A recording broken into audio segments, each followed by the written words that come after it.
compared to the oil that's present in the whole food. That's another distinction. So we had to put all these ideas together.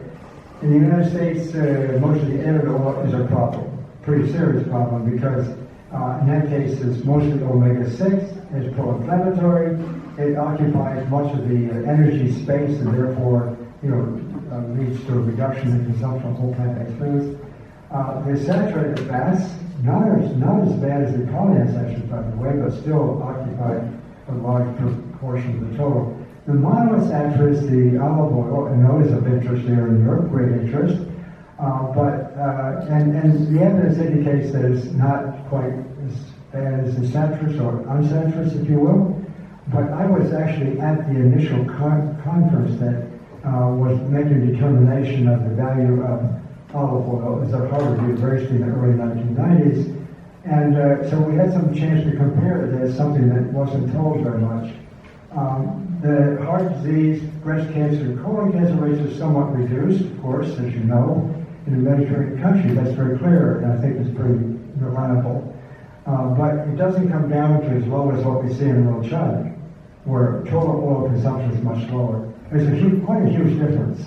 And in fact, in the recent Internet study from Spain that you may be familiar with, in that case they compared over a period of 8 years a large number of people on a Mediterranean diet with nuts in one arm and with olive oil in the other arm, and sure enough they saw a decrease. It wasn't, in some cases it wasn't statistically significant, but nonetheless it was there. It was quite a bit.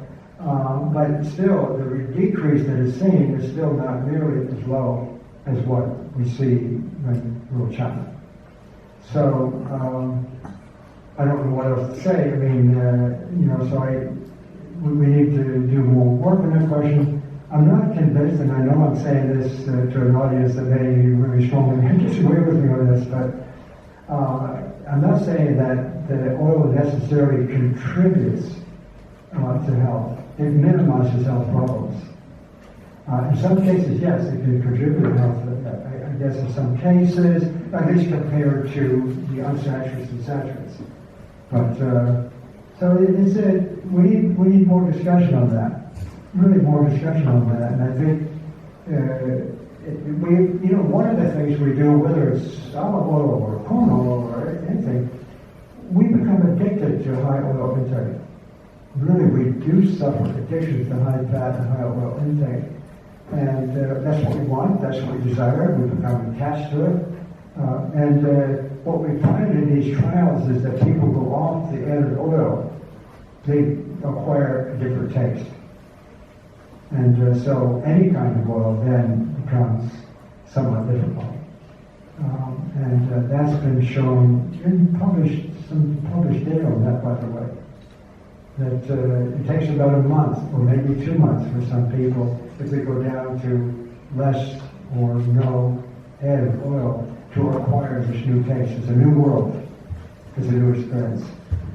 So olive oil, yes, is definitely, the evidence suggests it's certainly better than what we use in the West.